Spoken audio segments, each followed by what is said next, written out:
ప్రభునందు మాకు అత్యంత ప్రియమైనటువంటి దేవుని బిడ్డలారా, దేవుని సంగమా, నిన్ను వృద్ధిలోనికి తేగా నువ్వేమైనావు తెలుసా? పెద్దదాని వైపోయినావు. కొంతమంది పెద్దగా అయినాక ఇంక నేను పెద్దగా అయ్యలేనా, ఇంక నాకు ఎవరు చెప్పాలా, నేను వినాలనా, ఇలాంటి ఆలోచనలు కలిగి ఉంటారు. పెరిగి పెద్ద అయ్యేటప్పుడు కొన్ని ప్రాబ్లమ్స్ ఎదురవుతాయి. అంటే ఎవరైనా మంచి మాటలు చెప్తే విన్నారు మనోళ్ళు, నాకు తెలదా, నువ్వు చెప్పాలనా అన్నటువంటి ఆలోచన విధానానికి వెళ్ళిపోతారు. ఎందుకంటే వాళ్ళు పెద్దోళ్ళు అయిపోయినారు కదా, వాళ్ళు బాధ్యత కలిగి ఉన్నారు కదా, వాళ్ళు ప్రవర్తన విధానాన్ని మార్చుకున్నారు కాబట్టి నాకెవరు చెప్పాల్సిన అవసరం లేదంటారు. కానీ దేవుడు ఏమంటున్నాడు తెలుసా? దేవుడు చెప్పినప్పుడు నువ్వు వినాలా. దేవుడు చెప్పినప్పుడు నువ్వేం చేయాలి? వినాలి. నువ్వు ఎదిగి పెద్దగా అవుతున్నప్పుడు ఇంకా ప్రాబ్లమ్స్ ఎదురవుతాయి. దావీదు ఎప్పుడు పాపం చేసినాడో తెలుసా? యవన కాలంలో ఉన్నప్పుడు పాపం చేసినాడా? ఇంకా యవన కాలం దాటిన తర్వాత పాపం చేసినాడా? చెప్పండి. చిన్న వయసులో ఉన్నప్పుడు పాపం చేసినాడా? యవన కాలంలో ఉన్నప్పుడు పాపం చేసినాడంటే యవన కాలంలో ఉన్నప్పుడు కాదు, యవన కాలం దాటిన స్టేజ్ ఏదైతే ఉంటుందో ఆ ఏజ్లోనే పాపం చేసినాడు. ఏం పెద్దోడు కదా అని అంటే పెద్దోడు కూడా ఏమైపోయినాడు? పడిపోయినాడు. అందుకోసం నువ్వు ఎదిగి పెద్దదానమయ్యేటప్పుడు, పెద్దవాడవయ్యేటప్పుడు నువ్వు జాగ్రత్త ఉండాలా. అప్పుడు కూడా పడిపోయే ప్రమాదం ఉంది. ఉదాహరణకు దావీదే యవన కాలంలో పడిపోతే దానికి రీజన్ వేరే. యవన కాలంలో ఉన్నాడు కాబట్టి పడిపోయినాడు అనుకోవచ్చు, కానీ యవన కాలం దాటిన స్టేజ్లో పడిపోయినాడు దావీదు. ఎదిగి ఫలించే టైంలో పడిపోయినాడు దావీదు. నువ్వు అలాంటి పరిస్థితి తెచ్చుకోవద్దు. ఎదిగేటప్పుడు నీకు గర్వం వస్తుంది, ఎదిగేటప్పుడు నీకు అహం వస్తుంది, ఎదిగేటప్పుడు నీకేమొస్తుంది తెలుసా? నాకేం అనేటువంటి పదం వస్తుంది. ఏమొస్తుంది? నాకేం డబ్బు లేదా, నాకేం పొలాలు లేవా, నాకేం ఆస్తులు లేవా, నాకేం ఇండ్లు లేదా, నాకేం ధాన్యం లేదా అనేటువంటి అహం నీలో వస్తే అప్పుడు నువ్వు పడిపోయే ప్రమాదము ఉంది. గర్వించొద్దు. నీకున్న దాన్ని బట్టి సంతోషించు. గట్టిగా చెప్పలుడు దేవుని నామాన్ని మహిమపరుచుదాం. హల్లెలూయా.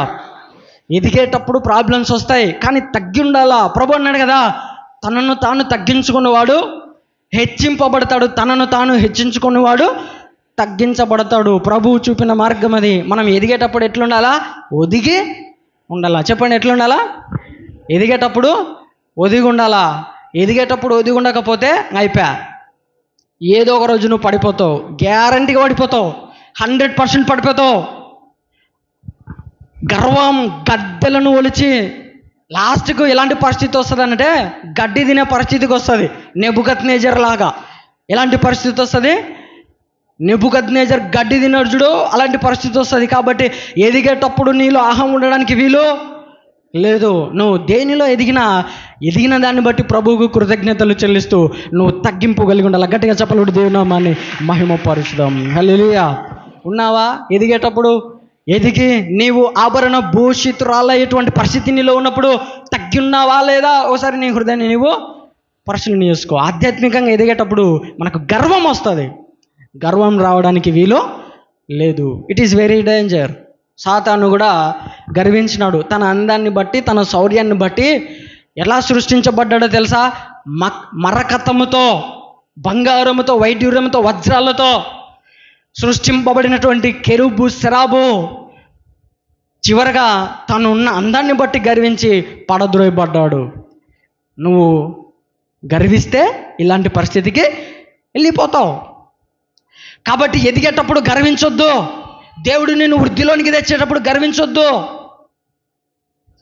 అక్కడనే మనం పప్పుల కాలేసే ప్రమాదము ఉంది. కాబట్టి దేవుని బిడ్డలారా, దేవుడు నిన్ను ఎదిగేటువంటి మార్గం నీకు చూపినప్పుడు నువ్వు అక్కడ జాగ్రత్తగా ఉండి ఒదిగి ఉండాలి. నువ్వు అక్కడ జాగ్రత్తగా ఉండాలా, నెమ్మది ఉండాలా, శాంతిగా ఉండాలా, జ్ఞానంతో ఉండాలా.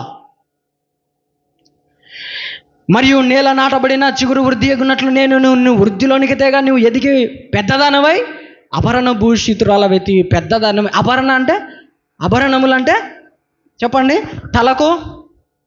తలకు ఏముంటుంది? రాజుకి కిరీటం ఉంటుంది. తర్వాత చేతులకు ఏముంటాయి? దేహానికి ఏముంటుంది? పాదాలకు ఏముంటాయి?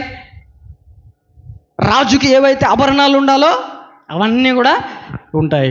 అవన్నీ ఉన్నాయని ఒకసారి మనం విర్రవీగినాం అనుకో, ఏమవుతాం? అన్నీ ఊడిపోతాయి. అన్నీ ఏమైపోతాయి? అన్నీ ఊడిపోతాయి, అన్నీ పడిపోతాయి, అన్నీ చెదిరిపోతాయి. కాబట్టి మనం వృద్ధి అయ్యేటప్పుడు ఎట్టి పరిస్థితుల్లో మనలో గర్వం ఉండడానికి వీలు లేదు.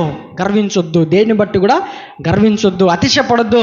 కొందరు తమకున్న గుర్రములను బట్టి అతిశయపడుదురు, కొందరు తమకున్న రథాలను బట్టి అతిశయపడుదురు. మనమైతే మన యెహోవా యందు అతిశయపడదు. గట్టిగా చెప్పలేడు, దేవుని నామాన్ని మహిమపరచుదాం. హల్లెలూయా. అపోస్తలుడైన పౌలు అన్నాడు కదా, సిలువ యందు తప్ప మరి దేని యందును అతిశయించుట నాకు దూరమవును గాక. నా అతిశయం ఏంటంటే సిలువనే. కల్వరి సిలువలో యేసు ప్రభు నీ కోసం నా కోసం ఆయన చనిపోయాడు. ఇదే నా అతిశయం, ఇదే నా గర్వం. ఇంతకన్నా వేరే అతిశయం, గర్వం నాకే లేదు. అతిశయిస్తే నేను దీనిని బట్టే అతిశయిస్తా. ఆత్మసంఘంతో చెప్పుచున్న మాట చెవిగలవాడు వినెనుగాక. నాటబడిన విత్తనంలో అభివృద్ధి ఇలా ఉంటుంది.